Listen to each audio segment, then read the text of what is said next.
ప్రపంచ మానవాళిని వణికిస్తున్న క్యాన్సర్ను నిర్మూలించేందుకు ఎన్నో సహాయశక్తులా ప్రయత్నిస్తున్న డాక్టర్ కృష్ణప్రసాద్ గారితో మనం ఉన్నాం. అసలు క్యాన్సర్ ఎలా వస్తుంది, దాన్ని ఎలా గుర్తిస్తారు, ఏ దశలో గుర్తిస్తే చివరి వరకు మనిషిని కాపాడే ప్రయత్నం చేయొచ్చు అనే అంశాలపైన ఆయనతో మాట్లాడి తెలుసుకునే ప్రయత్నం చేద్దాం. నమస్కారం సార్. నమస్కారం. ఎలా ఉన్నారు సార్? బాగున్నాను సార్. ప్రధానంగా ఇప్పుడు క్యాన్సర్ వ్యాధి అనేది ఒక మనిషికి సోకిందని మనము ఎట్లా గుర్తించగలం సార్? అంటే ఇప్పుడు డాక్టర్ దగ్గర రాకముందు ఏమన్నా తెలిసే అవకాశాలు ఉంటాయా? డాక్టర్ ముందు తెలిసే అవకాశాలు తక్కువ, డాక్టర్కి కూడా తెలిసే అవకాశాలు తక్కువ. డయాగ్నోస్టిక్స్ అయితే కానీ తెలియదు. అయితే కొన్ని విషయాలు ఉన్నాయి. సడన్గా వెయిట్ లాస్ జరిగినప్పుడు వెయిట్ లాస్ అవుతుంది, సడన్గా ఆకలి తగ్గిపోయింది, ఇవన్నీ సడన్గా జరిగే పరిణామాలు కొన్ని ఉంటాయి. అంటే ఇవన్నీ ఈ లక్షణాలు మనం క్యాన్సర్గా పరిగణించుకోవచ్చు. సడన్ గా దగ్గు విపరీతంగా పెరిగిపోయింది. అంటే వెయిట్ లాస్ అవడం అంటే ఎట్లా సార్? మామూలుగా మొత్తం బక్క అయిపోవడం, ఇట్లా కొంచెం బక్కగా అవటం, తర్వాత ఆకలి తగ్గిపోవటం, అలాగే బాగా దగ్గు రావటం, ఇవన్నీ కొన్ని సిమ్టమ్స్. కానీ సాధారణంగా మీకు ఏ సిమ్టమ్ వచ్చినా దానికి జరిగే పరిశోధన ఉంటుంది.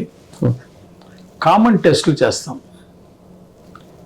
కామన్గా complete blood picture, liver function test, renal function test, ఇట్లాంటి టెస్ట్ చాలా, బ్లడ్ టెస్ట్ చాలా ఉంటాయి.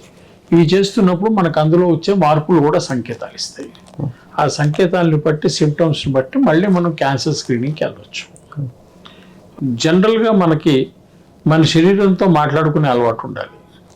ఎట్లా సార్? శరీరంలో జరుగుతున్న ఎట్లా సార్ ఇబ్బందులు ఏంటి అంటే, కాలు నొప్పి వచ్చింది, కడుపులో నొప్పి వచ్చింది, తర్వాత లంగ్స్ భయంకరంగా నొప్పి పెడుతున్నాయి, దగ్గు ఎక్కువైపోయింది, తలకాయ నొప్పి వస్తుంది, ఇట్లా ఇవన్నీ సంకేతాలే. అంటే ఎక్కడో ఏదో ట్యూమరు ఏదో గ్రో అయితే అక్కడ పెయిన్ స్టార్ట్ అవుతుంది, అక్కడ అబ్స్ట్రక్షన్. మొదటి దశ ఎట్లుంటుంది సార్ అసలు? అంటే చాలా మందికి ఏమవుతుందని అంటే 4వ దశ 3వ దశ దాకా తెలియని పరిస్థితి కూడా చాలా చోట్ల కనబడుతూ ఉంది. ఇది ఎందుకనంటే జనరల్గా ప్రజలకి తమ ఆరోగ్యం పట్ల తమకి అవగాహన లేకపోవడం, తెలియకుండా ఏమీ ఉండదు. తలకాయ నొప్పి వస్తుంది, ఏం చేస్తాము? ఒక అనాలిసిక్ టాబ్లెట్ వేసుకుంటాం. ఎందుకు వస్తుంది తలకాయ నొప్పి అని పరిశోధన చేసేవాడు ఎవడు ఉన్నాడు? అది పరిశోధన చేస్తే తలకాయ నొప్పికి మూల కారణం ఏంటో తెలుస్తుంది. అలాగే ఆకలి వేయట్లేదు, ఏదో 2 రోజులకి వేస్తుందిలే అనే భావన రావటం, ఎందుకు వేయట్లేదు తెలుసుకోవాలి కదా. సో లివర్కి ఏమన్నా అయిందా? దగ్గు విపరీతంగా వస్తుంది, కఫ్ సిరపులు తాగితే కాదు కదా. సో విపరీతంగా దగ్గు వస్తుంది అంటే సంథింగ్ ఈజ్ గోయింగ్ రాంగ్ అనేది మనకి అర్థమవుతుంది. శరీరంతో ఇప్పుడు బ్రెస్ట్ క్యాన్సర్ ఉంటుంది, వాళ్ళు తమ శరీరం, ఒక స్త్రీ తమ యొక్క బ్రెస్ట్ మీద చేయి పెట్టి చూసుకున్నప్పుడు ఎక్కడన్నా ఏమన్నా ట్యూమర్ లాగా ఉందా, ఎక్కడన్నా ఏమన్నా ఇబ్బంది ఉందా తెలిసిపోతుంది. జనరల్ అంటే ప్రధానంగా మహిళల్లో బ్రెస్ట్ క్యాన్సర్ ఎందుకు వస్తుంది సార్ ఎక్కువగా? అంటే అందరికి వస్తుందా, పర్టికులర్ కొంతమందికి మాత్రమే వస్తుందా? ఇది ఇవాళకి భారతదేశంలో 30 లక్షల మంది బ్రెస్ట్ క్యాన్సర్తో బాధితులు ఉన్నారు, చాలా పెద్ద సంఖ్య. ప్రతి సంవత్సరం 3 లక్షల మంది యాడ్ అవుతున్నారు. అంటే దానికి కారణం ఏమంటారు? కారణం జెనెటిక్ ఇష్యూస్ ఉంటాయి, మేనత్తల దగ్గర నుంచి. అంటే ఇది వారసత్వంగా వస్తుంది సార్? వారసత్వంగా వచ్చే అవకాశం ఉంది. అలాగే PCOS సమస్యలు కూడా ఉంటాయి, హార్మోన్ ఇంబ్యాలెన్స్ సమస్యలు ఉంటాయి. బ్రెస్ట్ క్యాన్సర్ కానీ ఓవరిన్ క్యాన్సర్ కానీ వచ్చిందనుకోండి, ఫిమేల్ హార్మోనల్ క్యాన్సర్స్ ఇవి. చాలా స్పష్టంగా వెళితే ఫిమేల్ హార్మోనల్ క్యాన్సర్స్ అంటే ఫిమేల్ హార్మోన్లో వచ్చే ఇబ్బందులు ఏంటి అవి పరిశీలన చేయాలి. ఫిమేల్ హార్మోన్స్లో వచ్చే పరిశీలనలు మీకు డక్టేషియాలు, డక్ట్లో రావచ్చు, బ్రెస్ట్లో రావచ్చు, ఓవరీస్లో రావచ్చు. సో ఎందుకు వచ్చింది అనేది ఇంకా డెప్త్లోకి వెళ్ళొచ్చు. కానీ కొన్ని కారణాలు మేనత్తలు, తల్లి దగ్గర నుంచి వారసత్వం నుంచి వచ్చే అవకాశం ఉంది. వీళ్ళకి చిన్నప్పటి నుంచి ఉన్న హార్మోనల్ ఇంబ్యాలెన్సెస్ ఉంటాయి, PCOS లాంటి సమస్యలు ఉంటాయి. ఈ సమస్యలు కూడా కొంచెం కారణమవుతాయి. తర్వాత మనం తినే భోజనము, అంటే ఇది తగ్గే అవకాశం ఉంటుంది సార్ అట్లా బ్రెస్ట్ క్యాన్సర్ అవన్నీ వాటికి? మేము చేస్తున్న పరిశోధన ఒక దశలో ఉంది. పరిశోధన కంప్లీట్ అయ్యాక బ్రెస్ట్ క్యాన్సర్ ప్రివెన్షన్కి మేము మందు విడుదల చేసే అవకాశం ఉంది. అంటే ఇప్పటివరకు దానికి సంబంధించిన మందు అట్లేం లేదు కదా. మేము ఇప్పుడు బ్రెస్ట్ క్యాన్సర్ ప్రివెన్షన్కి మందు తయారు చేస్తున్నాము. అది నైపర్ కోల్కటాలో అనాలిసిస్లో ఉంది. Analysis government of India lab కాబట్టి ఆ అనాలిసిస్ కంప్లీట్ అయ్యాక we will announce. అంటే ఇప్పుడు సిగరెట్ తాగే వారికి కూడా క్యాన్సర్ వస్తుంది సార్. అది ఇప్పుడు పూర్వకాలం నుంచి సిగరెట్లు తాగుతా ఉన్నారు పెద్ద మనుషులు. అలా క్యాన్సర్ అనేది ఇప్పుడు ఉన్న వాళ్ళకి క్యాన్సర్ వస్తుంది అన్నది ఏ విధంగా చూడొచ్చు దాన్ని? ఇది క్యాన్సర్కి మూల కారణాలు ఏంటి, ఏ క్యాన్సర్కైనా అనేది మీరు ఒకసారి ఆలోచించాలి. ఏ క్యాన్సర్కైనా మూల కారణాలు ఏంటంటే, నెంబర్ 1, మనిషిలో రోగ నిరోధక శక్తి పడిపోవటం. రోగ నిరోధక శక్తి పడిపోయినప్పుడు క్యాన్సర్ వచ్చే అవకాశాలు ఎక్కువ. అలాగే రోగ నిరోధక శక్తి ఎప్పుడు పడిపోతుంది? శారీరక కండిషను, మానసిక కండిషను. మనం తినే భోజనంలో ఆహార దాని న్యూట్రిషనల్ వాల్యూస్ పడిపోయి, క్రిమిసంహారక మందులు ఎక్కువయ్యి, మనం ప్లాస్టిక్ కప్పుల్లో టీలు తాగి, ప్లాస్టిక్ ప్యాకెట్లలో భోంచేసి, ఇవేంటంటే ప్లాస్టిక్లో బేసిక్గా సైనకోబాక్టీరియం అని ఒకటి ఉంటుంది. That is equivalent to cyanide. Petroleum ప్రోడక్ట్లు మైన్యూట్ ఉండొచ్చు, కానీ there is something. So this bacterium can cause some nuisance in to your health system. So polymerisation of the food, తర్వాత పాలిమరైజేషన్ రిలీజ్ అవ్వటము, ఈ పాలిమర్స్ రిలీజ్ అయినప్పుడు పాలిమర్స్లో ఉన్న chemicals ఫుడ్లోకి రావటము, దీనివల్ల మీ రోగ నిరోధక శక్తి పడిపోతుంది. రోగ నిరోధక శక్తి ఎప్పుడైతే పడిపోతుందో అప్పుడు క్యాన్సర్ పెరుగుతుంది. ఈ క్యాన్సర్ మీద ఇంకా లోతుగా మనం పరిశోధిస్తే కారణం ఏంటంటే, మన ప్రతి కణము, మన శరీరంలో కొన్ని కోటాను కోట్ల కణాలు ఉంటాయి. సమ్ ట్రిలియన్స్ ఆఫ్ సెల్స్ ఉంటేనే మన శరీరం. ఈ ప్రతి కణంలోనూ ఎనర్జీ తయారు చేయడానికి మైటోకాండ్రియా ఉంటుంది. మైటోకాండ్రియాని ఎనర్జీ హౌస్ అంటాం. అది ఎనర్జీ శక్తి ఉత్పత్తి చేసేటప్పుడు, తీసుకున్న ఆహారంలో నుంచి శక్తి ఉత్పత్తి చేసేటప్పుడు, షుగర్ని మనం తీసుకున్న భోజనం చేసిన దాంట్లో షుగర్ ఇవన్నీ వస్తాయి కదా, వీటిని తీసుకుని ఈ షుగర్స్ని, కార్బోహైడ్రేట్ని తీసుకుని ఎనర్జీ ఉత్పత్తి చేస్తుంది. చేసే క్రమంలో రియాక్టివ్ ఆక్సిజన్ స్పీషీస్ అని ఎక్స్ట్రా ఆక్సిజన్, దీన్ని ఫ్రీ రాడికల్స్ అంటాం, ROS అంటాం, రియాక్టివ్ ఆక్సిజన్ స్పీషీస్, ఇది విడుదల చేస్తుంది. మన శరీరంలో రోగ నిరోధక శక్తి బాగుంది అనుకోండి, T2 cells, sleeper cells, beta cells ఉన్నాయనుకోండి, ఇవి వచ్చిన ఫ్రీ రాడికల్స్ని అవి కడిగేస్తాయి. సో అందుకని అందరికీ క్యాన్సర్ రాదు, అందరూ అదే తింటున్నా, ఎందుకని వాళ్ళ రోగ నిరోధక శక్తి బలంగా ఉంది. రోగ నిరోధక శక్తి ఎప్పుడైతే కాంప్రమైజ్ అయిపోద్దో, ఈ ఫ్రీ రాడికల్స్, ఈ రియాక్టివ్ ఆక్సిజన్ స్పీషీస్, ఇవి ట్యూమర్ ఫామ్ అవుతాయి. ప్రతివాడి శరీరంలో జరగవచ్చు. ఒకసారి ట్యూమర్ ఫామ్ అయిన తర్వాత, అది ఎక్కడైనా ట్యూమర్ ఫామ్ అయింది అనుకోండి, వీక్ ఆర్గాన్ ఏదో మన బాడీలో అక్కడ ట్యూమర్ ఫామ్ అవుతుంది. ట్యూమర్ ఫామ్ అయింది అనుకోండి, దాన్ని T అంటాం, స్టేజ్ 1. అక్కడి నుంచి లింఫ్ నోడ్స్కి వస్తుంది. పెరిటోనియల్ ఏరియా కావచ్చు, ఆక్సిలరీ ఏరియా కావచ్చు, సూప్రాక్లావిక్యులర్ కావచ్చు, ఎక్కడైనా కానీ లింఫటిక్ డ్రైనేజ్ సిస్టమ్ దగ్గరికి మన శరీరంలో కనెక్షన్ ఏంటంటే, ఒక ఆర్గాన్కి రెండో ఆర్గాన్కి మధ్యలో లింఫాటిక్ జోన్ ఉంటుంది. లింఫాటిక్ జోన్ ఏంటంటే యాక్టివ్గా ఉంటే మన శరీరంలో నుంచి మలినాలు బయటికి వెళ్ళిపోవటానికి అది ఉపయోగపడుతుంది.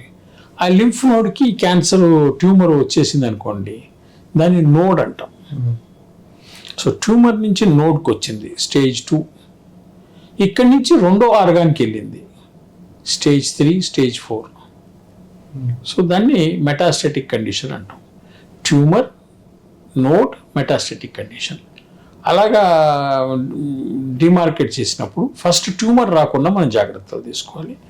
ట్యూమర్ రాకుండా జాగ్రత్తలు తీసుకోవాలంటే రోగ నిరోధక శక్తి పెంచుకోవాలి. అంటే ఎట్లాంటి ఆహార అలవాట్లు చేసుకుంటే బాగుంటుంది? మంచి భోజనం ఏం చేసినా కానీ. ప్రస్తుతం అయితే మనం ఎక్స్పెక్ట్ చేయలేం కదా సార్, ఇప్పుడు మన సొసైటీలో మాత్రం మరి పల్లెటూళ్ళకి వెళ్ళి మనమే సాగు చేసుకొని వండుకొని తినాల్సిన పరిస్థితి. అట్లా అని కాదు, ఇక్కడ ఉండి కూడా మంచిగా తినాలంటే ఏం తినాలి?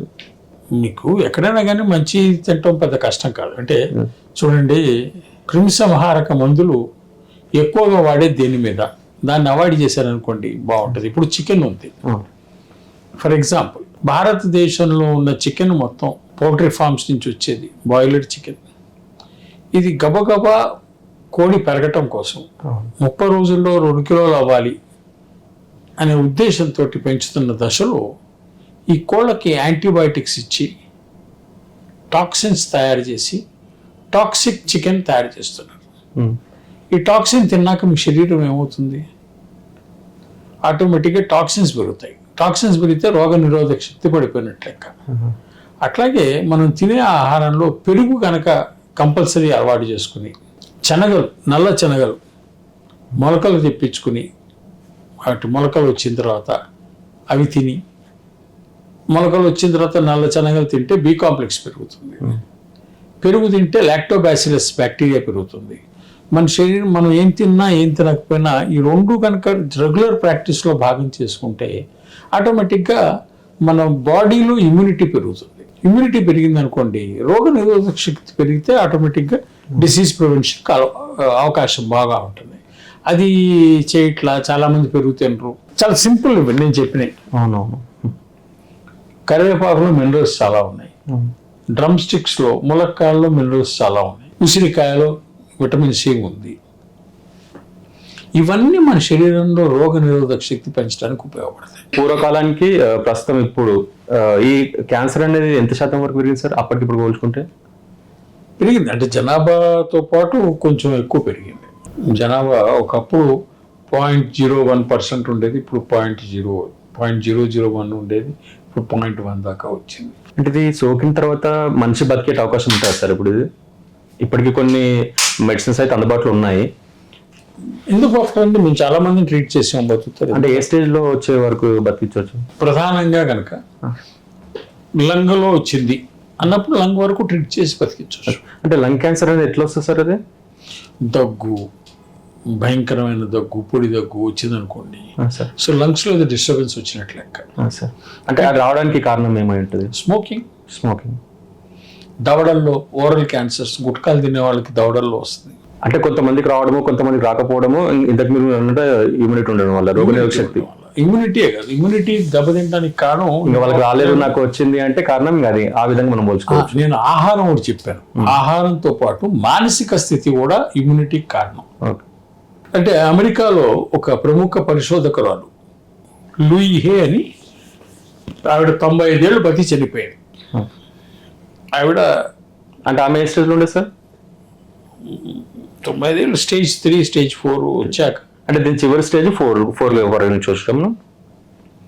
ఆమె తీవ్రంగా క్యాన్సర్ బాధితురాలు. ఆ తర్వాత ఆమె క్యాన్సర్ని జయించడమే కాకుండా దీని మీద పరిశోధన చేసింది. పరిశోధన చేసి పుస్తకాలు రాసింది. 95 ఏళ్ళు బతికింది. ఆమెకి ఏ వయసులో వచ్చింది సార్? ఆమెకి 50 ఏళ్ళ వయసులో. ఆమె చేసిన పరిశోధనలో ఆమె కొన్ని గొప్ప విషయాలు బయట చెప్పింది. ఏమిటంటే మనిషికి గిల్ట్ అండ్ విక్టిమ్ సైకాలజీ, ఈ సైకాలజీ ఉండకూడదు అని అంటది. అంటే నేను తప్పు చేశాను అనే భావన, లేదా నన్ను మోసం చేశారు, నాకు అన్యాయం చేశారు అనే అభిప్రాయం, ఈ రెండు రాకుండా జాగ్రత్త పడాలి. ఈ రెండు కూడా క్యాన్సర్కి కారణం అంటుంది. చాలామందికి ఏంటంటే వాళ్ళకి తెలుసో తెలియకో కొన్ని తప్పులు చేస్తూ ఉంటారు. నేను ఈ తప్పు చేయకపోతే, అంటే భయమే రోగం అనుకోవచ్చా మనం? అనుకోవాలి. నేను ఈ తప్పు చేయకపోయి ఉంటే బాగా ఉండేది, నేను ఈ తప్పు చేశాను అనే ఫీలింగ్ మనసులోకి వచ్చింది అనుకోండి, ఆ మనిషికి ఏమి తిన్నా అది శరీరానికి వంట పట్టదు అంటాం మనం. ఇమ్యూనిటీ పడిపోద్ది. అలాగే నన్నే అందరూ టార్గెట్ చేశారు, నన్నే మోసం చేస్తున్నారు, నన్నే బాధపడుతున్నారు అనే అభిప్రాయం కలిగిన విక్టిమ్ సైకాలజీ కూడా రోగ నిరోధక శక్తిని పడేస్తుంది. మనం పెంచుకోవాల్సింది రోగ నిరోధక శక్తి. రోగ నిరోధక శక్తి పెరగాలంటే మనం మానసికంగా ఉల్లాసంగా ఆహ్లాదకరంగా ఉండాలి, మానసికంగా బాగుండాలి. అలాగే మనం తినే ఆహారం కూడా మన ఒంటికి చేరాలి. ఈ రెండు చాలా ప్రధానమైన అంశాలు. ఇప్పుడు లివర్ క్యాన్సర్ కూడా వస్తా ఉన్నారు సార్. ఆ లివర్ క్యాన్సర్ ఎలా వస్తుంది సార్?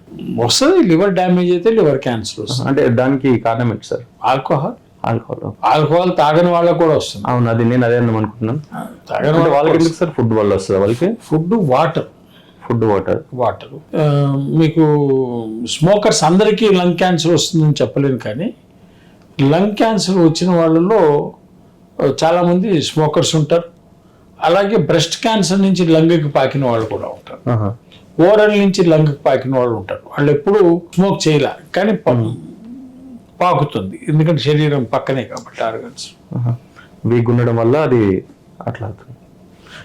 బ్రెయిన్ ట్యూమర్ అనేది ఎందుకు వస్తుంది సార్? బ్రెయిన్లో డిస్టర్బెన్స్ వచ్చేసినప్పుడు క్యాన్సర్ కణాలు శరీరంలో అంటే డిస్టర్బెన్స్ అంటే ఎట్లా సార్, ఏమన్నా దెబ్బలు తగలడం అట్లా?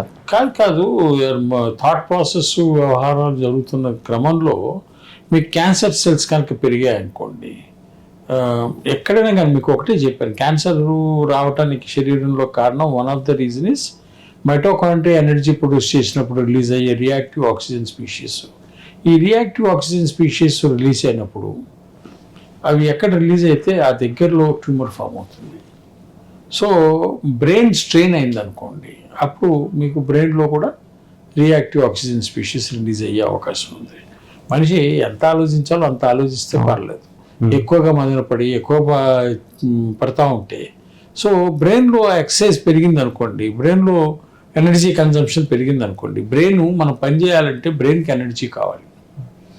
మీరు జాగ్రత్తగా గమనిస్తే కనుక బ్రెయిన్ వర్క్ చేసేవాళ్ళు, అంటే ఏదన్నా ఉత్పత్తి చేయాలి, ఏదన్నా కొత్త అన్వేషణ చేయాలి, ఇన్వెన్షన్స్లో వీటిల్లో పనిచేసేవాళ్ళు, అనాలిటికల్ బ్రెయిన్ ఎక్కువసేపు వాడి పనిచేసేవాళ్ళు, వీళ్ళందరికీ కూడాను గ్లూకోజ్ కన్జంప్షన్ ఎక్కువ ఉంటుంది.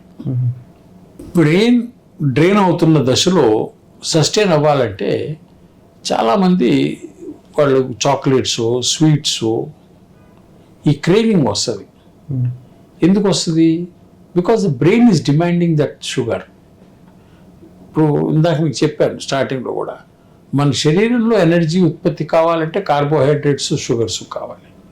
సో కార్బోహైడ్రేట్స్, షుగర్స్ కావాల్సి వచ్చినప్పుడు మన బ్రెయిన్లో, మన శరీరంలో ఎనర్జీ ఉత్పత్తి అవుతుంది. బ్రెయిన్ కూడా డ్రైన్ అవుతుంది అనుకోండి, చాలా శ్రమ పడుతున్నారు అనుకోండి, శక్తికి మించి కష్టపడుతున్నారు అనుకోండి, అప్పుడు ఏం చేయాలి? దానికి కూడా సప్లైస్ సరిగ్గా ఉండాలి. అండ్ ఎప్పుడైతే సప్లైస్ పెరుగుతున్నాయి, కన్జంప్షన్ పెరిగింది అన్నప్పుడు అప్పుడప్పుడు బ్రెయిన్ చెక్ చేసుకోవటం కూడా మంచిది. ఒక ఎంఆర్ఐ తీస్తే సరిపోతుంది. అంటే ఎన్ని రోజులకు ఒకసారి, అంటే సంవత్సరం ఒకసారి, సంవత్సరం 2 సార్లు అట్లా ఎట్లా వేసుకుంటారు సార్? మీకు అన్లెస్ అండ్ అంటిల్ మీకు తలకాయ నొప్పి రాలేదనుకోండి, అవసరం లేదు కదా. తలకాయ నొప్పి వచ్చింది ఏదో, అంటే తలనొప్పి ఎట్లా వస్తుంది సార్? అది అంటే రెగ్యులర్ గా ఉంటుందా లేదా అప్పుడప్పుడు వచ్చి ఇట్లా అవుతా ఉంటుంది? అప్పుడు వచ్చినా చాలు సార్. ఎక్కువ వస్తుంది. ఎందుకు వచ్చింది సార్? తలనొప్పి అనేది చాలా ఇంపార్టెంట్. నార్మల్ గా కోల్డ్ అయినప్పుడు కూడా తలనొప్పి వస్తూ ఉంటది. ఇది చాలా ఇంపార్టెంట్ విషయం. తలనొప్పి, ఒక తలనొప్పి మీదనే మనం జాగ్రత్తగా పరిశోధన చేస్తే చాలా లాభం. తలనొప్పి ఎందుకు వస్తుంది? చాలా మందికి ఒంట్లో వేడి పెరుగుతుంది. వేడి తట్టుకోలేనంత వేడి అయినప్పుడు వాళ్ళకి నిద్రలేమి, కళ్ళల్లో మంటలు, నుదుటి పైన నల్ల మరకలు, జుట్టు రాలిపోవటం, కాళ్ళల్లో పగుళ్ళు, ఇలాంటివన్నీ కో సిమ్టమ్స్ కనపడతా ఉంటాయి. వీళ్ళు సూర్యరశ్మిని చూడలేరు, సూర్యరశ్మిని చూడలేనప్పుడు వీళ్ళకి అర్థం కావాలి ఒంట్లో వేడి పెరిగింది అని. అది దానివల్ల తలకాయ నొప్పి వస్తుంది. దాన్ని మనం మైగ్రేన్ అంటాం. సో మైగ్రేన్కి బ్రెయిన్ ట్యూమర్కి తేడా తెలుసుకోవాలి. మైగ్రేన్ వచ్చినప్పుడు how do we address migraine. So అలాగే గ్యాస్ట్రైటిస్ వల్ల తలకాయ నొప్పి వస్తుంది. విరోచనం కాలేదు, మోషన్ కాలేదు, కడుపులో గ్యాస్ ఎక్కువైపోయింది, అది తన్నుతుంది. గ్యాస్ తన్నినప్పుడు కూడా తలకాయ నొప్పి వస్తుంది, చెస్ట్ పెయిన్ వస్తుంది, తలకాయ నొప్పి వస్తుంది. వీటిని గుర్తిస్తూ, ఇవి రెండూ కాకుండా నార్మల్ కండిషన్లో తలకాయ నొప్పి, పియర్సింగ్ పెయిన్ వచ్చింది అనుకోండి, వెంటనే ఒక ఎంఆర్ఐ తీసుకుంటే సరిపోతుంది కదా. అది కాకుండా మన సైకాలజీని మనం క్లీన్ చేసుకుంటూ ఉండాలి. ఇందా నేను చెప్పినట్టుగా విక్టిమ్ సైకాలజీ, గిల్ట్ సైకాలజీ లేకుండా మనం రెక్టిఫై చేసుకుంటూ ఉండాలి. తప్పు జరిగింది, ఓకే, మనిషి అన్నవాటి అందరితో తప్పులు అవుతాయి. ఓకే, నా వల్ల తప్పు జరిగింది, మీరు ఫర్గెట్ అండ్ ఫర్గివ్ అనే కాన్సెప్ట్లో కనుక వస్తే మీకు క్యాన్సర్ తగ్గే అవకాశం ఉంది, క్యాన్సర్ రాకుండా ఉండే అవకాశం ఉంది. ఫస్ట్ మెడిసిన్ మన మైండ్ అంటారు. ఇంకా మన మైండ్ మనం క్లీన్గా చేసుకుంటే, ఫర్గెట్ అండ్ ఫర్గివ్. నా వల్ల తప్పు జరిగింది, ఓకే, నేను మర్చిపోతాను, నా వల్ల జరిగిన తప్పు, ఫర్గివ్నెస్ అడుగుతాను. ఎదుటివాడు మనల్ని ఇబ్బంది పెట్టాడు, క్షమించేసే వాడు బాధలు పడతాడు, మనకెందుకు. ఈ కాన్సెప్ట్లోకి మనం వస్తే మన ఆరోగ్యం బాగుంటుంది. చాలామంది ఏంటంటే ఈ ఫర్గివ్నెస్ ఉండదు, కడుపులో బ్రీడింగ్ చేస్తూ ఉంటారు, వాడు నాశనం కావాలి, వాడు ఇట్లా చేశాడు, అట్లా చేశాడు. దీనివల్ల ఏమవుతుందంటే ఆ ఇమ్యూనిటీ పడిపోతుంది, రోగనిరోధక శక్తి పడిపోతే రోగాలు వస్తాయి. అయితే పూర్వకాలంలో కూడా ఈ క్యాన్సర్ అనేది ఉంది కదా సార్, అప్పట్లో ఎలా గుర్తించేవారు దీన్ని? పూర్వకాలంలో ఏముంది అప్పట్లో ఇంత మెడికల్ సదుపాయం కూడా లేదు మనకి. అంటే పూర్వకాలంలో ఏముంది ఎలా ఉంది అని అంటే ఆయుర్వేద గ్రంథాల్లో కొన్ని వాటిలో రాచపుండు అనేవాళ్ళు, యునానీలో సర్తాన్ అనేవాళ్ళు. ఆ విధంగా గుర్తించారు. యునానీలో ఏమని గుర్తించారంటే బైల్ జ్యూసు, బైల్ డక్టు ఇది డిస్టర్బ్ అయితే క్యాన్సర్ వస్తుంది అని గుర్తించారు. ఆ రోజుల్లో క్యాన్సర్ని ఈ విధంగా గుర్తించారు. క్యాన్సర్ అంటే ఏంటి అంటే ర్యాపిడ్గా గ్రో అయ్యేది. అంటే ఒక కణం మామూలుగా మన శరీరంలో ఉన్న కణాలన్నీ సెకండ్లో డివైడ్ అయ్యే కణం ఉంటుంది, నిమిషంలో డివైడ్ అయ్యేది ఉంటుంది, గంటలో డివైడ్ అయ్యేది ఉంటుంది. ఏదైనా సూక్ష్మక్రిమి కానీ కణం కానీ ఉత్పత్తిలో ఒక వయసులో సెకండ్కి 2 సార్లు డివైడ్ అవుద్ది, సెకండ్కి ఒకసారి డివైడ్ అవుద్ది, నిమిషానికి అవుద్ది, గంటకు అవుద్ది.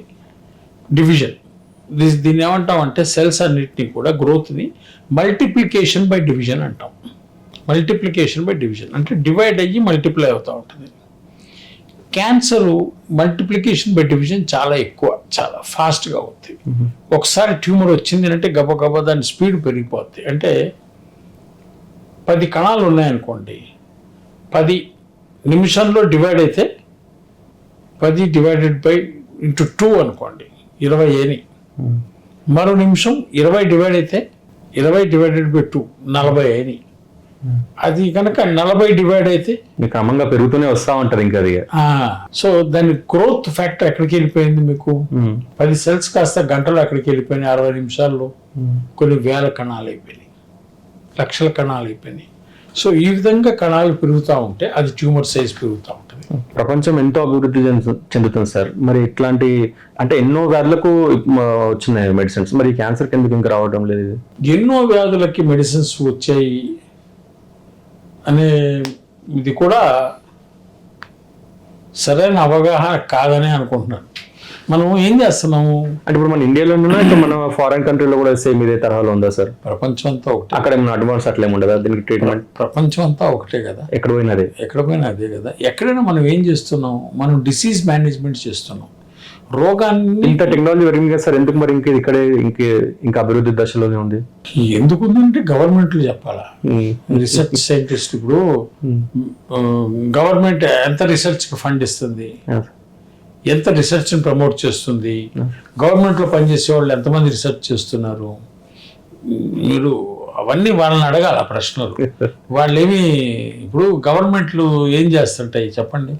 మీ గవర్నమెంట్ అంటే ఏంటి? ట్రాఫిక్ చలాన్ కట్ చేసేవాడు గవర్నమెంట్, మీరు ఆస్తి రికార్డులు తారుమారు చేసేవాడు గవర్నమెంట్, మీ ఆస్తి అమ్ముకునేటప్పుడు అమ్ముకోకుండా ఆపగలిగేవాడు గవర్నమెంట్. మీరు లెక్క పెట్టండి, మీకు ఇబ్బందులు పెట్టేవి ఒక 100 పనులు చేస్తే అది గవర్నమెంట్. మీకు చదువు ఫ్రీగా చెప్పించి, మీకు ఆహారం చక్కగా ఇచ్చి, మీ శరీర దారుఢ్యానికి ఉపయోగపడి, మిమ్మల్ని స్పోర్ట్స్ స్టార్ కింద తీర్చిదిద్ది, మిమ్మల్ని మంచి సైంటిస్ట్ కింద మార్చి, ఎందులో ఎక్కడైనా గవర్నమెంట్ ఉందా? కన్ఫ్యూజ్ ఇక్కడ ఎక్కడ కనపడదు. ఎందుకు కనపడదు అంటే గవర్నమెంట్ అంటే మనకి ఏంటి నెగిటివ్ షేడే ఉంటుంది. మన గవర్నమెంట్ లో ఉన్న ప్రధానమంత్రులు, ముఖ్యమంత్రులు కూడా సరదాగా ఎప్పుడు మాట్లాడినా అపోజిషన్ ని తిట్టడం, నేను చంపేస్తానంటాం, బుల్డోజర్ పెట్టి కూల్చేస్తానంటాం, నేను చంపేస్తానంటాం. ఇవే తప్ప ఇప్పుడు చంపడానికి కూల్చడానికి మనకి ఒక్కసారి బ్రతికిద్దామని ఒక్కసారి ఆలోచన వస్తే గానీ అది ఎక్కడో వెళ్ళిపోతుంది. మనం చంపడానికి కూల్చడానికి పాలకులు అక్కర్లేదు, అవసరం లేదు. జీతాలు ఇచ్చి పెట్టుకోనక్కర్లా. జీతాలు ఇచ్చి మనం ఎవరిని పెట్టుకోవాలా? ఇల్లు క్లీన్ చేసేవాడిని పెట్టుకోవాలా, ఇంటికి సామాన్లు తెచ్చేవాడిని పెట్టుకోవాలా, వంట చేసేవాడిని పెట్టుకోవాలా. మన ఇంట్లోకి ఏం చేస్తాము? వంట చేసే వాళ్ళకి ఉద్యోగం ఇస్తాం, కుక్. అవును. ఇల్లు క్లీన్ చేసేవాడికి ఉద్యోగం ఇస్తాం, ఇంట్లో నీళ్ళు నింపేవాడికి ఉద్యోగం ఇస్తాం, సెక్యూరిటీ గార్డ్ ఇంటికి ఎవరు దొంగలు రాకుండా కాపాడేవాడికి ఉద్యోగం ఇస్తాం, ఎలక్ట్రికల్ వర్క్స్ చూసుకుని వాటర్ ట్యాంక్ నింపేవాడికి ఉద్యోగం ఇస్తాం. ఇన్ని ఉంటాయి మనం చేసేవి. మనం ఇల్లు కూల్చేవాడికి, ఇంట్లో బకెట్లును గిన్నెలు ఎత్తుకుపోయేవాడికి, జేబులో డబ్బులు కాజేసేవాడికి, కత్తి పెట్టి బెదిరించేవాడికి ఉద్యోగం ఇవ్వం కదా. అవసరం లేదు, ఇవ్వం కదా. అవి బయట నుంచి వచ్చే శక్తులు. అంటే ఎందుకు చెప్తున్నారంటే అసాంఘిక శక్తులు అంటాం వీటిని, యాంటీ సోషల్ ఎలిమెంట్స్. బిజినెస్ గా మనం పరిగణించవచ్చు సార్ దీన్ని. దీన్ని ఇట్లా వీళ్ళు ఈ మెడిసిన్ ఇట్లా తయారు కాకుండా ఉండడానికి కాదు అంటే అంత మీరు చాలా ఎక్కువగా ఊహిస్తున్నారు. సార్ అంటే నార్మల్గా సినిమాలో మనం అక్కడక్కడ చూస్తుంటాం కదా, సినిమాలు కూడా నిజ జీవితంలోకి తీసుకుంటారు కదా. మీరు ఎక్కువగా ఊహిస్తున్నారు. ఎందుకన్నానంటే ఫస్ట్ ఆఫ్ ఆల్ నేను అదే మీకు డిఫరెన్షియేట్ చేసి చెప్తున్నా. గవర్నమెంట్ అంటే ఎలా ఉండాలి, మన పబ్లిక్ సర్వెంట్ అంటాం. పబ్లిక్ సర్వెంట్ అంటే ఎలా ఉండాలి, మనకు ఉపయోగపడేటట్టు ఉండాలి. అంతేగాని మన మీద అజమాయిషీ చేసేటట్టు ఉండకూడదు. నేను ఇవాళ ఫ్రైడే డిక్లేర్ చేస్తున్నా, ఎవడు షర్ట్ వేసుకోకూడదు, బ్లాక్ షర్ట్ వేయకూడదు, ఇవాళ రోడ్డు మీద నమాజ్ చేయకూడదు, ఇవాళ శనివారం గుడి లోపలనే చెప్పులు ఇడవాలి, గుడి బయట రోడ్డు మీద చెప్పులు ఇడవకూడదు. ఇవన్నీ అజమాయిషీ కిందకు వస్తాయి. సండే చర్చిలోకి వెళ్ళేవాడు షూస్ బయట ఇడిచిపెట్టి వెళ్ళకూడదు, లోపలికి వేసుకెళ్ళాలి. లేకపోతే చర్చిలో ప్రేయర్ చేసిన వాడు డస్ట్బిన్ బయట పెట్టకూడదు. ఇవన్నీ కండిషన్లు ఏంటివి, అజమాయిషీ. ఏ రిలీజన్ మీదన్నా మీరు అజమాయిషీ చేయండి. ఇది కాకుండా నేను పొద్దునుంచి చదువుకునేవాడికి 80% మార్కులు వచ్చిన వాడికి నేను నెక్స్ట్ ఫీజు లేకుండా అడ్మిషన్ ఇస్తా.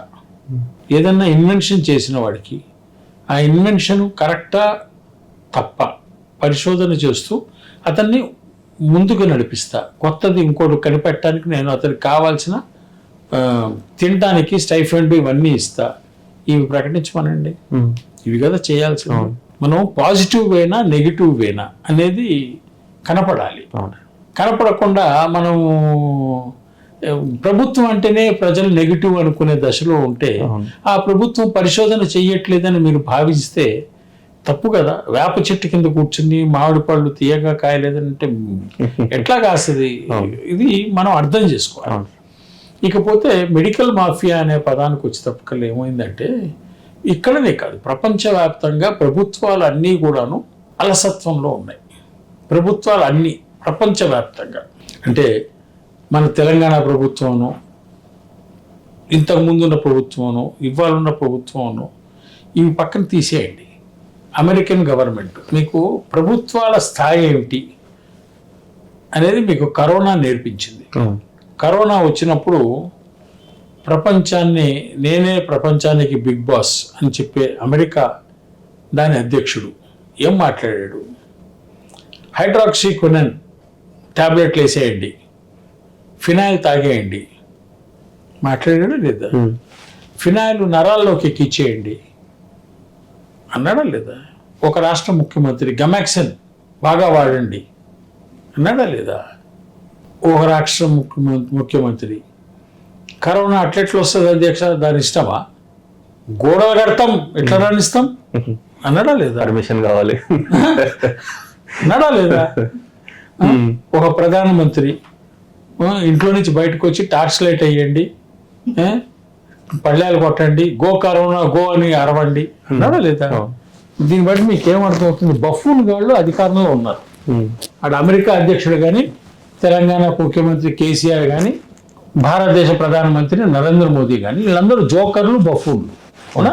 ఆంధ్ర ముఖ్యమంత్రి జగన్ కానీ జోకర్లు బఫూన్లు అనేది కరోనా ఎస్టాబ్లిష్ చేసింది ప్రపంచవ్యాప్తంగా. ఈ జోకర్లు బఫూన్లు ఏం చేశారు? వ్యాక్సిన్ అమ్మారు. వ్యాక్సిన్ సరైన పరిశోధన చేశారా? వ్యాక్సిన్ అసలు ఒక వ్యాక్సిన్ రిలీజ్ కావాలంటే ఎన్ని సంవత్సరాల పరిశోధన కావాలి అనే కనీస అవగాహన వీళ్ళకుందా? వ్యాక్సిన్కి కులాన్ని అంటగట్టి ఈ వ్యాక్సిన్ పలానా కులంది కాబట్టి ఈ వ్యాక్సిన్ వాడకూడదు, ఇది వాడాలని ఒక బఫూన్ ముఖ్యమంత్రి మాట్లాడాడు. బఫూన్లు లోపర్లేళ్ళు. ఇంకోటి వ్యాక్సిన్ డబ్బులు ఇవ్వలేదని ఇంకోటి వాగాడు. అసలు వ్యాక్సిన్ అది కానీ ఇది కానీ ఏదైనా కానీ పనికి వస్తుందా? పరిశోధన జరిగిందా? లేదు కదా. ఎన్ని లక్షల మంది చచ్చిపోయారు భారతదేశంలో. చచ్చిపోయిన వాళ్ళందరికీ ఈ అధికారంలో ఉన్న ముఖ్యమంత్రుల్ని, ప్రధానమంత్రిని, అందరినీ, హెల్త్ మినిస్టర్ని మర్డర్ కేసులు ఎందుకు బుక్ చేయకూడదు? అమెరికాలో చచ్చిపోయిన వాళ్ళకి అమెరికన్ అడ్మినిస్ట్రేషన్ మర్డర్ కేసు ఎందుకు బుక్ చేయకూడదు? వాళ్ళ తెలివి తక్కువ తరం వల్ల చచ్చిపోయారు కదా. ఆక్సిజన్ సప్లైస్ లేకపోతే వెంటిలేటర్లు తయారు చేసే కంపెనీలకి మీరు ఆర్డర్లు ఇవ్వకుండా కారులో రేడియేటర్లు పెట్టేవాడికి మీరు వెంటిలేటర్లు సప్లై చేయమంటారా? చేశారా లేదా? కార్లలో రేడియేటర్ తయారు చేసే కంపెనీకి వెంటిలేటర్ సప్లై ఆర్డర్ ఇస్తారా? నేను అనేది ఏంటంటే ఈ బాధ్యత రాహిత్యం. కరోనా వచ్చింది, ఓకే, దీంట్లో డబ్బులు ఉన్నాయి, మనం డబ్బులు చేసుకోవాలి. అడగమనండి, ప్రజలందరూ 1000 రూపాయలు ఇవ్వండి, మేము బిచ్చగాళ్ళం, మాకు ఇచ్చేయండి, మేము తినేస్తాం.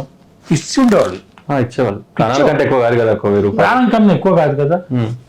నీకు లంచం కోసం రేడియేటర్ కంపెనీకి వెంటిలేటర్ని ఆర్డర్ ఇస్తావా? అంతకన్నా దుర్మార్గం ఏమైనా ఉందా? ఇంకా మళ్ళీ నువ్వు ఏం మాట్లాడతావు? వీళ్ళందరినీ నిలబెట్టి ఏం చేయొచ్చు? కానీ అడగలేము కదా సార్ మనం. ఎందుకు అడగలేమండి? ఉండలేము కదా, అడగలేము, అడిగితే ఉండలేము, రెండు కావు. అడగాలండి, అడగాలి, తప్పదు. సార్ ఎందుకని అడగాలంటే మీకు డబ్బే ప్రధానం. నా విజ్ఞప్తి, మీకు డబ్బే ప్రధానం. అడగండి, ఓపెన్గా అడగండి. మాకు డబ్బు ప్రధానం, మీరు గల్లీకి ఒక గల్లాపెట్టి పెట్టండి, వేస్తాం. మీరు మంచి చేయొద్దు, చెడు చేయకండి. పిచ్చి మాటలు కదండి. ఎవరో పాపం డాక్టరు కరోనాలో పనిచేయడానికి మాస్క్ లేదని అంటే ఆంధ్రాలో చంపేస్తారా? పిచ్చోడిని చేసి చంపేస్తారా? అంటే ఎంత ఫ్యూడల్ మనస్తత్వం. మేము కరోనాకి వ్యతిరేకంగా మందు తయారు చేసి, మందు కనిపెట్టి, దాన్ని క్లినికల్ ట్రయల్స్ చేసి, యూరోపియన్ జర్నల్ ఆఫ్ ఫార్మసీలో రిపోర్ట్స్ తెచ్చి, అప్పటి తెలంగాణ ప్రభుత్వాన్ని, అరే మేము తెలంగాణలో తయారు చేస్తాం, నేను తెలంగాణలో పుట్టి పెరిగిన వాడిని, దీని క్రెడిట్ తీసుకోండి అంటే చేత కాలేదు. క్రెడిట్ తీసుకో ఉచితంగా. నీ దగ్గర నేను అడుక్కోనికి రాలేదు, నువ్వే బెటర్గా. క్రెడిట్ తీసుకోవడానికి ఏంటి సార్ ప్రాబ్లం? మాయరోగం అంటే మంచి పేరు వస్తుంది కదా. అంటే నేను సెక్రటరీ ద్వారా వెళ్ళినా, సెక్రటరీ ద్వారా వెళ్ళకూడదు కదా, వాళ్ళ కోటరీ ద్వారా వెళ్ళాలి, వాళ్ళ కుటుంబం ద్వారా వెళ్ళాలి. ప్రాబ్లం అంతా అది కదా. మేము సైంటిస్టం, ఋషులు లాంటి వాళ్ళం. ఋషి దగ్గరికి రాజు వచ్చాడా, రాజు దగ్గరికి ఋషి పోయాడా? పూర్వకాలంలో అయితే రాజులు వెళ్ళేవారు, ఇప్పుడు రివర్స్ అయిపోయింది. ఎప్పుడైనా వెళ్ళాల్సిందే, ఇప్పుడు రివర్స్ అయిపోతుంది. వెళ్ళినవాడు కాదండి, వాడు ఋషి కాదు, వేషం వేసుకున్నవాడు. సైంటిస్ట్ ఎవరు వీళ్ళ చుట్టూ తిరగారు, సైంటిస్ట్ చుట్టూ వీళ్ళు తిరగాల. ఏమంటారు? కరెక్ట్. నేను సెక్రటరీకి మెయిల్ ఇచ్చాను, సెక్రటరీని కలిసాను, టేక్ క్రెడిట్ అని చెప్పాను. వాడి బాస్ అది చెప్పలేదు, నేను రూపాయి అడగలే. ఇది ప్రభుత్వం యొక్క అలసత్వం. అంటే మనం పోయి, సార్ ఈ దందా చేస్తే ఇందులో 1,00,000 కోట్లు ఉన్నాయి, 50,000 కోట్లు ఉన్నాయి, ఈ దందా చేద్దాం, నీకింత వాటా, నాకింత వాటా, క్విడ్ ప్రోకో, ఇవి మాట్లాడాలి. అవి మాట్లాడడం చేత కాకపోతే క్రెడిట్ కూడా తీసుకోరు. ఫ్రీగా ఇస్తే క్రెడిట్ కూడా తీసుకోరు. మాది అరే నీ మెడ వేసుకోరా అంటే అది కూడా అక్కర్లేదు, పైసలు ఇస్తే తీసుకుంటారు. ఫ్యాక్ట్ ఇది. కరెక్ట్. కానీ దీన్ని మనం చేంజ్ చేయలేం కదా సార్, ఇది ఒకరితో ఇద్దరితో పని కానీ. వినండి, నేను ఎందుకన్నానంటే మనం అందుకని గవర్నమెంట్ మీద డిపెండ్ అయ్యి వీళ్ళు పరిశోధన చేయలేదు అని ఫీల్ అవ్వక్కర్లేదు అంటున్నాను. పరిశోధన చేసి క్రెడిట్ ఇస్తానంటే కూడా తీసుకోలేని స్టేజ్లో, నిస్సత్వ స్టేజ్లో ఉన్నారు. ఏదన్నా కానీ నెంబర్లు చెప్పాలి, నెంబర్లు చెప్పి నీకు ఇంత లాభం వస్తుందని చెబితే తప్ప అది కుదరదండి, అందరికీ కుదరదు. అది ఎవరికో మంచి పెడితే వాళ్ళకింటి లాభం, మరి అందరికీ కుదరదండి, అది వాస్తవం. అందరూ బెగ్గర్లు కారండి, అందరూ దొంగలు కాదండి. మీరు దొంగలు, డకాయిట్లు, బెగ్గర్లు కావచ్చు, మేమందరం కాదండి. ఏమంటారు? కరెక్ట్. దేశంలో ఉన్న వాళ్ళందరినీ మీలాగా చూడకూడదు, తప్పది. అలాంటి పాలకులు ఉన్నప్పుడు పరిశోధన జరగలేదని బాధపడటం అవివేకం. ఫార్మా కంపెనీలకి ఎంతవరకు ఉంటుంది చెప్పండి? ఎంతవరకు ఫార్మా కంపెనీలు చేస్తాయి? వాళ్ళ డైరెక్షన్ ఏముంటుంది చెప్పండి? ఒక కంపెనీ ఒక మందు తయారు చేసింది, అమాక్సిసిలిన్ తయారైంది. ఒకప్పుడు యాంపిసిలిన్ ఉండేది, దానికన్నా ముందు పెన్సిలిన్ ఉండేది. పెన్సిలిన్ నుంచి యాంపిసిలిన్ వచ్చింది. ఆ కంపెనీ తయారు చేసింది. పెన్సిలిన్ చేసే కంపెనీలో 10 ఉంటే వాళ్ళు 10లో 5 యాంపిసిలిన్ చేశారు. యాంపిసిలిన్ కన్నా మంచి యాంటీబయాటిక్ ఇంకోటి చేయాలనుకున్నారు, అమాక్సిసిలిన్ చేశారు. దానికన్నా ఇంకోటి చేయాలని వచ్చేది. అంటే యాంటీబయాటిక్ రూట్లో ఫార్మా కంపెనీలు చేసే పరిశోధన, ఆ డ్రగ్ మీద డెవలప్మెంట్ వాళ్ళు చేస్తున్నారు, కంటిన్యూస్గా చేస్తున్నారు. ఇది క్యాన్సర్కి పనిచేస్తుంది, దీనికన్నా ఇంకొంచెం ఇంకా స్ట్రాంగ్గా తయారు చేద్దాం.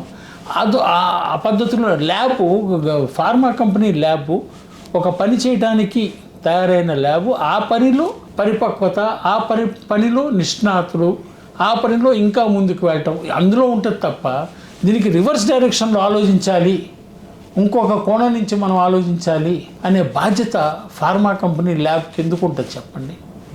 ఒక ఫార్మా కంపెనీ ఉందంటే మనం మామూలుగా ఏమంటాం అంటే ఎంత మెడికల్ మాఫియా, దొంగనా కొడుకులు అని అంటాం. సారీ, మీరు అర్థం చేసుకోండి. ఒక ఫార్మా కంపెనీ ఉంది, ఒక ఫార్మా కంపెనీకి 1,00,000 మంది షేర్ హోల్డర్స్ ఉంటారు. ఆ కంపెనీ నడిపేవాడు షేర్ హోల్డర్స్కి లాభం ఇవ్వాలి, ఎంప్లాయీస్కి జీతం ఇవ్వాలి. ఏం చేస్తారు చెప్పండి? వాడు వాళ్ళ దగ్గర డబ్బులు తీసుకుని వీళ్ళతో పని చేయించుకొని పరిశోధన చేయగలడా? పరిశోధన మీద ఇంత స్పెండ్ చేశాను అని చెప్పగలడా? చెప్పలేడు. ఏం చేయగలడంటే ఇవాళ ఒక ప్రోడక్ట్ తయారు చేశాము, ఇందాకే ఒక పేషెంట్ వచ్చి వెళ్ళాడు, ఒక మంది ఏదో కావాల్సి వస్తే నేను మ్యానుఫ్యాక్చరర్ దగ్గర నుంచి తెప్పించాను. మ్యానుఫ్యాక్చరర్ దగ్గర నుంచి 1700కు దొరికింది ఆయనకి. షాప్లోకి వెళ్తే 9000 అన్నారు. ఇంత తేడా ఉంటుందా సార్ అన్నాడు.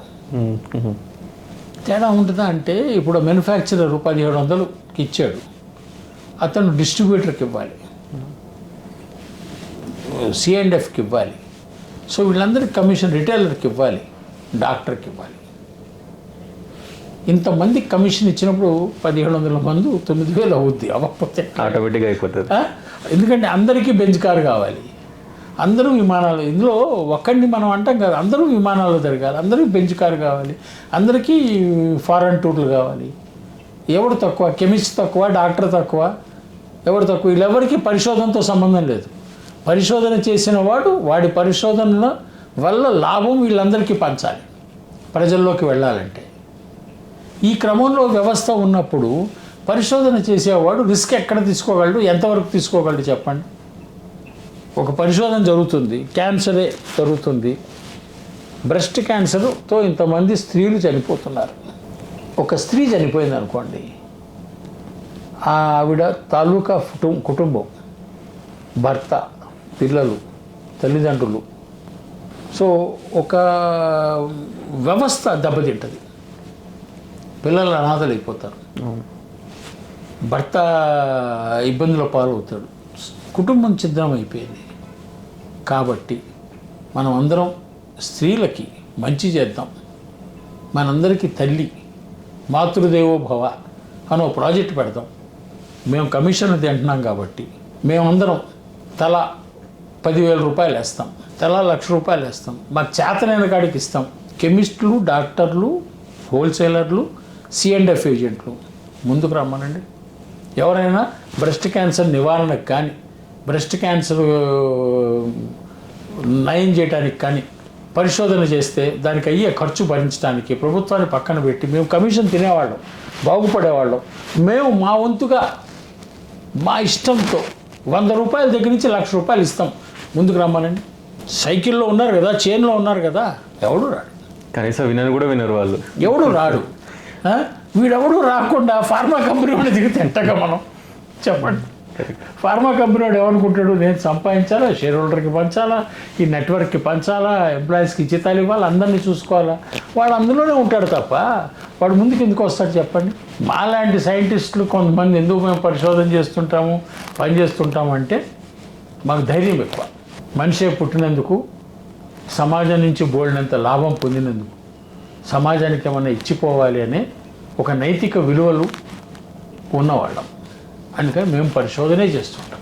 ఆల్బర్ట్ ఐన్స్టీన్ ఏమన్నాడంటే, the food we eat, the clothes we wear, the language we speak, the houses we dwell in is the contribution of thousands of years, generations of labour. If I'm trying to pay back something to the society, I have only begun to pay back. అంతేనా?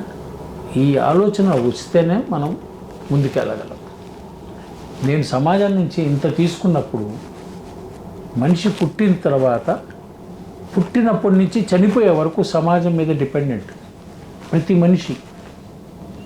మనకు తెలియని వ్యక్తి, మన కులం కాదు, మతం కాదు, మనకు సంబంధం లేని వ్యక్తి నర్సు.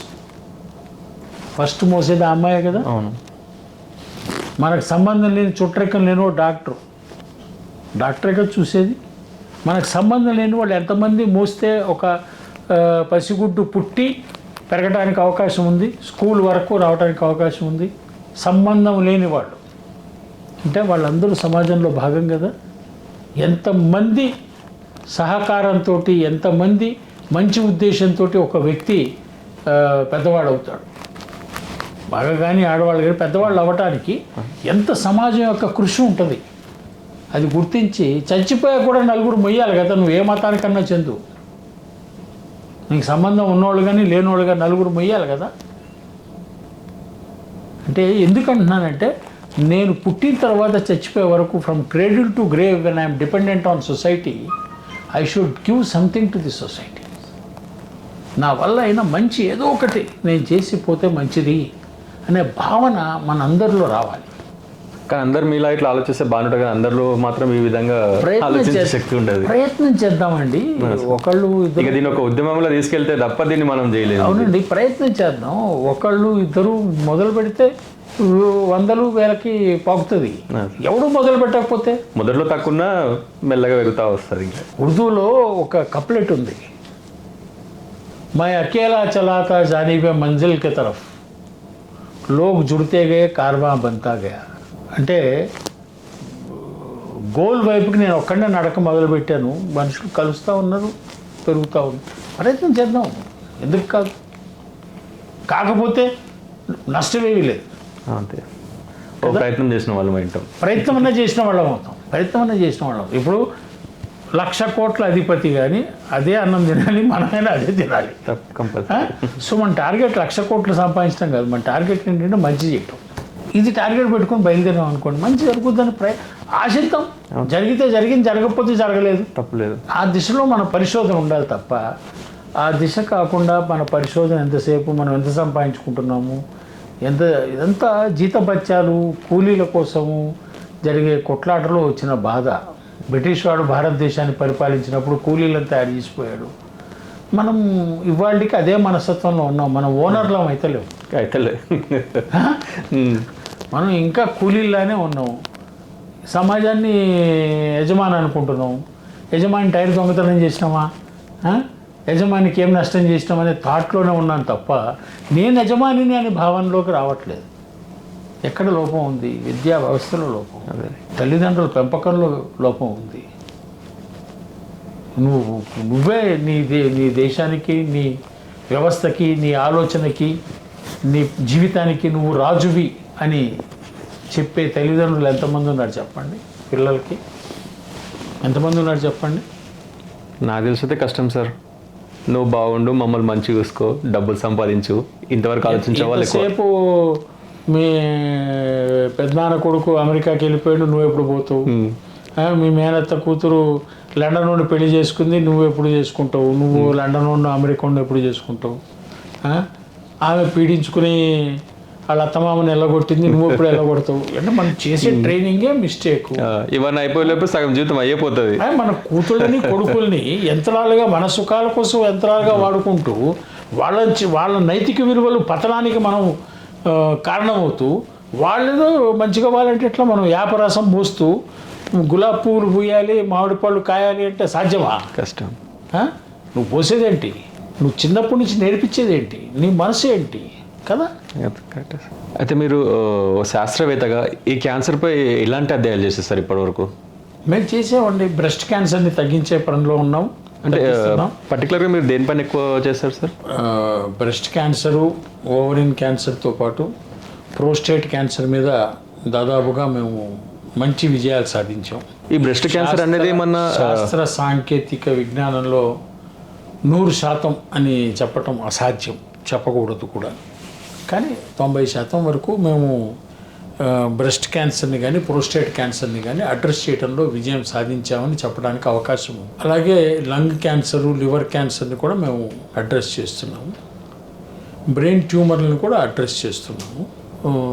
మా ఆలోచన విధానం కొంచెం డిఫరెంట్గా ఉండటం వల్ల సాధారణంగా బ్రెయిన్ ట్యూమర్ వచ్చిన వాళ్ళకి కెమోథెరపీ చేసి సెరెబ్రల్ అట్రోఫీకి దారితీసి తద్వారా ప్రోగ్రామ్డ్ డెత్కి కన్వెన్షనల్ మెడిసిన్ ప్రయత్నం చేస్తుంటే దానికి విరుద్ధంగా బ్రెయిన్ని యాక్టివేట్ చేసి క్యాన్సర్ని కంట్రోల్ చేసి కొంతకాలం అన్నా లైఫ్ సైకిల్, క్లినికల్ కండిషన్స్ మెరుగుపరిచి జీవించడానికి మా పరిశోధన దోహదపడిందని మేము గట్టిగా విశ్వాసంతో ప్రకటించగలం. అలాగే బ్రెస్ట్ క్యాన్సరు, ఉమెన్ క్యాన్సర్స్ని కూడా మేము టార్గెట్ చేసి కంట్రోల్ చేయగలము అని చెప్పగలం. ప్రోస్టేట్ క్యాన్సరు టార్గెట్ చేసి కంట్రోల్ చేయగలం. లివర్ని కూడా చాలా వరకు మేము బాగానే ట్రీట్ చేస్తున్నాం. అయితే మేమే అల్టిమేటా అనే పదం మాట్లాడలేము, కానీ పరిశోధన ఇంకా చేయాలి. మా శక్తి మేరకు చేసాం, ఇంకా చేస్తాం, శక్తి కూడగట్టుకుని చేస్తాము. పరిశోధన చేసి బ్రెస్ట్ క్యాన్సర్ నుంచి మహిళలకి విముక్తి కలిగించాలని మా ప్రయత్నము, దృఢ సంకల్పము. ప్రివెంటివ్ మెడిసిన్ తయారు చేద్దాం అనేది మా ఉద్దేశం. ఈ బ్రెస్ట్ క్యాన్సర్ అనేది మహిళల్లో సాధారణంగా ఎక్కువ ఏజ్లో వస్తుంటుంది. మీకు గమనిస్తే పోస్ట్ మ్యారిటల్ ప్రీమెనోపాజ్ వస్తుంది. సో అరౌండ్ 21, 22, 23 నుంచి వస్తుంది. ఇది చాలా ర్యాపిడ్గా గ్రో అవుతుంది. ఇది జరగకూడదనంటే మా పరిశోధన, మేము వైద్య రంగంలో చేసిన పరిశోధనతో పాటు మాకు తల్లిదండ్రుల సహకారం కూడా చాలా ఉండాలి. పిల్లల్ని పెంచే దగ్గర నెగిటివిటీ పెంచకుండా పాజిటివిజం పెంచి, నేను ఇందా చెప్పానే ఫర్గెట్ అండ్ ఫర్గివ్నెస్ అనే థీరీ ప్రాక్టీస్ చేస్తే, అంటే మనం చేసిన తప్పులు క్షమాపణ కోరుకొని మనం మర్చిపోగలగాలి. మన ఎవడన్నా ఇబ్బంది పెడితే దాన్ని క్షమించేయగలగాలి. ఈ క్రమంలోకి వెళ్తే మానసిక ఒత్తిడి తగ్గి అది రోగనిరోధక శక్తి మీద పడదు. రోగనిరోధక శక్తి పెరుగుతూ ఉంటుంది, రోగనిరోధక శక్తి నిలబడుతూ ఉంటుంది. తద్వారా మనం తినే ఆహారంలో కొంచెం కలుషితాలు తగ్గించి, ప్లాస్టిక్స్లో తినటం తగ్గించి చేస్తే కనుక రోగనిరోధక శక్తి పెరుగుతుంది. రోగనిరోధక శక్తి పెరిగిందనుకోండి, క్యాన్సర్ రాకుండా ఉంటుంది.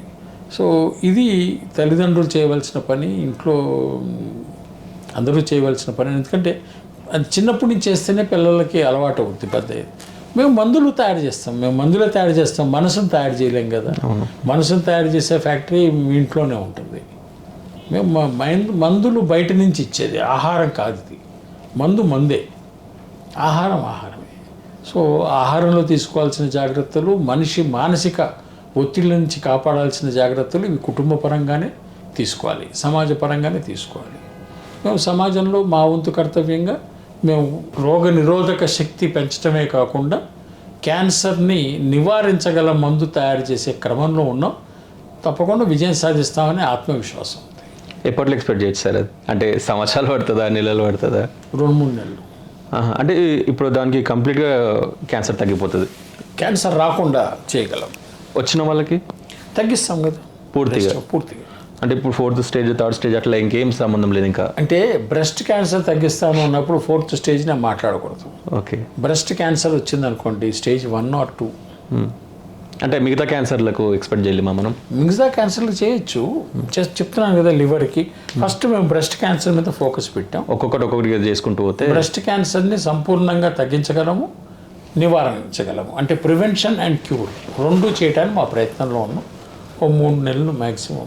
చివరిగా క్యాన్సర్ బారిన పడకుండా ఉండేందుకు ఎట్లాంటి అలవాట్లు చేసుకుంటే బాగుంటుంది, ఏం చేయకుంటే బాగుంటుంది? సరదాగా నవ్వుకుంటూ మంచి నవ్వే విషయాలు, విషయాలని టీవీల్లో చూస్తూ అంతసేపు ఏడుపు సీరియల్స్ మానేస్తే, ఎందుకంటే సీరియల్స్ వల్ల కూడా ఖచ్చితంగా వస్తుంది. మీరు ఏడుపు సీరియల్ చూస్తూ ఉన్నారనుకోండి, అదంతా మీ మనసును ఇన్ఫ్లెక్ట్ చేస్తుంది కదా, ఓన్ ఇన్ఫ్లెక్షన్ అవుద్ది కదా. ఇప్పుడు మీరు ఆహ్లాదకరమైన విషయాల్లో ఉన్నారనుకోండి, ఆనందంగా ఉంటారు. అది వదిలేసి మీరు కస్తూరి తులసిని పొడుస్తుంది, తులసి మొగుడిని మంజులు ఎత్తుకెళ్ళిపోతుంది, ఇవి చూశారనుకోండి. మీరు కూడా చూస్తారా సార్? చెబుతున్నా, ఎవరో చెప్పేది యూట్యూబ్లో ఇవి చూస్తున్నారు అనుకోండి, మీ మనసులో అవే నడుస్తూ ఉంటాయి కదా. కరెక్ట్. దీనివల్ల ఏమవుతుంది, మీరు ఎవరో ఒకళ్ళకి అనుకూలంగా ఉంటారో వ్యతిరేకంగా ఉంటారో, కానీ మీ మనసును మీరు గాయపరుచుకుంటున్నారు, మీరు అనవసరంగా గాయపరుచుకుంటున్నారు. ఎవరెవరికో చేసుకుంటే ఇక్కడ మనం అనవసరంగా వాళ్ళేదో టైంపాస్ కోసం తీసిన సీరియల్ మీరు గాయపరుచుకుంటారు. దానికన్నా మీరు మంచి కామెడీస్ చూశారనుకోండి, కామెడీసే చూస్తున్నారు ప్రజలు అంటే కామెడీ సీరియల్సే తీస్తారు. ఇప్పుడు మీరు అన్నారని చెప్పి మీ పైన వాళ్ళు ఏమైనా యాక్షన్ తీసుకుంటే ఏం చేస్తారు సార్? ఇప్పుడు సీరియల్ వాళ్ళకి ఏం చేస్తాం, తీసుకోమనండి, ఏం చేస్తాం. ఎందుకంటే ఇప్పుడు ఎక్కువ చూసేదే మహిళలు, ఇప్పుడు మీరు వాళ్ళని అవి చూడొద్దు అంటున్నారు. బతిలాడుతున్నాం అండి, మహిళలకి క్యాన్సర్ రాకూడదని కోరుతున్నాం. మహిళల్ని కొంచెం ఇట్లాంటి సీరియల్స్ మానేసి ఆహ్లాదకరంగా కామెడీ సీరియల్స్ చూడమంటున్నాం. దాన్నే కామెడీకి మలిపేస్తే అయిపోతుంది కదా. దాన్ని కామెడీగా చూడమని చెప్తున్నాం, సరదాగా చూడమని చెప్తున్నాం.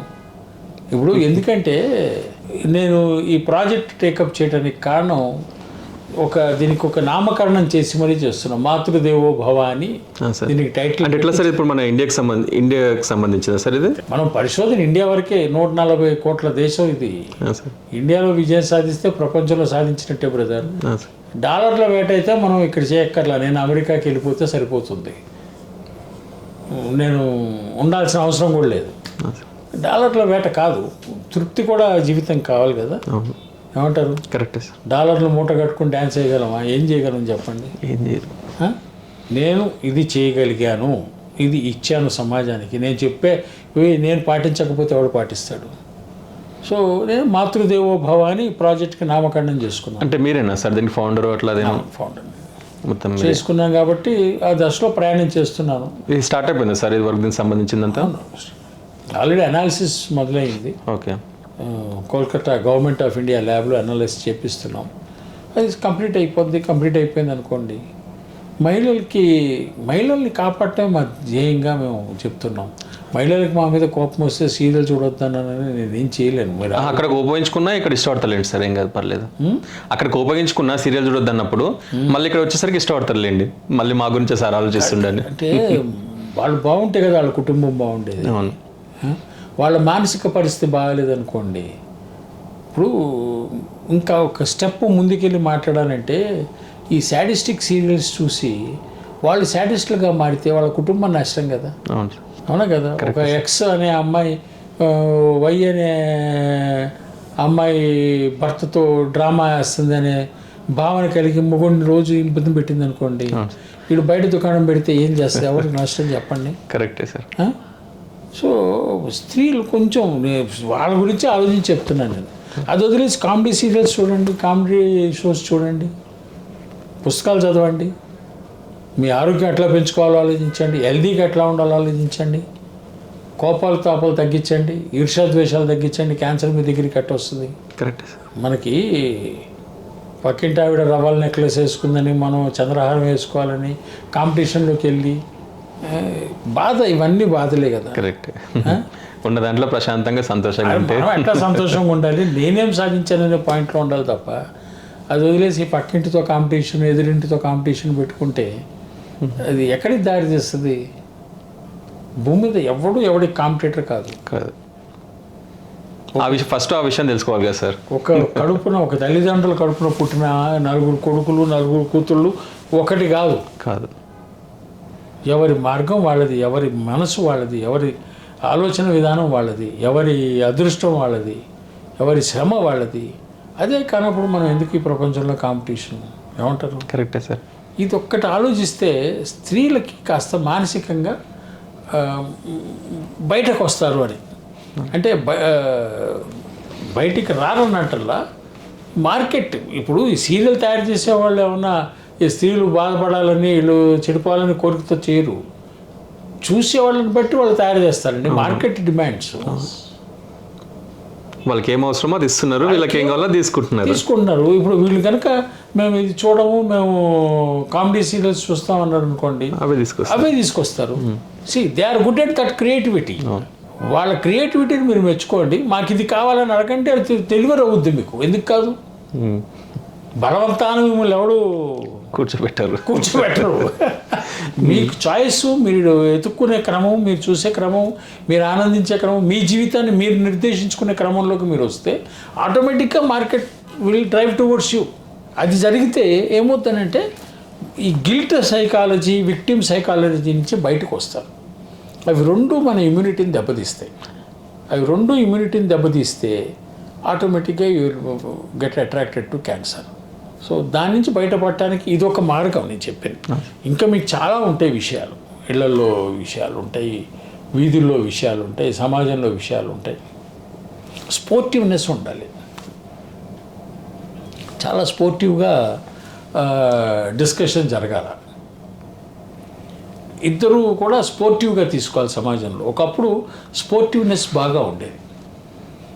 మేము వింటాం, చిన్నప్పుడు చైనా భారతదేశాన్ని ఆక్రమించినప్పుడు జవహర్లాల్ నెహ్రూ ప్రధానమంత్రిగా ఉన్నప్పుడు పార్లమెంట్లో దీన్ దయాళ్ ఉపాధ్యాయ ప్రశ్న అడిగాడట, ఎందుకు చైనా ఆక్రమిస్తే ఏం చేస్తున్నాను అని. అక్కడ గడ్డి పోసుకోవడం మొలవదు అన్నాడట. నీ జుట్టు నీ నెత్తి మీద కూడా మా ఇంటికలు మొలవట్లేదు ఏమంటావు అన్నాడట. సో అక్కడ పర్సనల్గా అఫెన్స్ తీసుకోవాలి జవహర్లాల్ నెహ్రూ. ఈ set letters fight the war. చచ్చిపోయి ఉండొచ్చు, కానీ ఆ కామెంట్ని పర్సనలైజ్ చేసుకోవాలా, ముందుకెళ్ళాడు. ఈ స్పోర్టివ్నెస్ అనేది అవసరం. ఇది రాజకీయాల్లో అవసరం, సమాజంలో అవసరం, కుటుంబంలో అవసరం, పనిచేసే కర్మాగారాల్లో అవసరం. ఒక మనిషి ఇంకో మనిషిని విమర్శిస్తే శత్రువులు కానక్కర్లా, నవ్వుకుని ముందుకెళ్ళాలి. ఈ క్యాన్సర్ అనేది అంటువ్యాధిలాగా మనం ఏమన్నా దీన్ని పరిగణించవచ్చా? అంటువ్యాధి ఏం కాదండి. సరే, ఎందుకంటే ఇప్పుడు క్యాన్సర్ పేషెంట్ ఇట్లుంటే మనం భయపడి దూరం పోవడము, మాస్క్లు వేసుకోవడము. అంటువ్యాధి ఒకటే. ఓరల్ క్యాన్సరును లంగ్ క్యాన్సర్ ఉన్న దగ్గర చెడు వాసన వస్తుంది, అంతకుమించి ఏముండదు. Okay sir. అయితే మీ కుటుంబం నేపథ్యం ఎక్కడ సార్? ఏంటి సార్ మొత్తం? ఎక్కడ మీరు? హైదరాబాదేనా? నేను పుట్టింది హైదరాబాద్. సార్, బాల్యం అంతా ఇక్కడ హైదరాబాద్లోనే. Schooling sir? హైదరాబాద్. ఏ స్కూల్ సార్ మీది? Boys Town. ఇక్కడే. Thank you sir. మా కోసం మీ విలువైన సమయాన్ని మాకు కేటాయించి ఎన్నో విషయాలు చెప్పినందుకు చాలా ధన్యవాదాలు sir. Thank you very much sir. Thank you sir.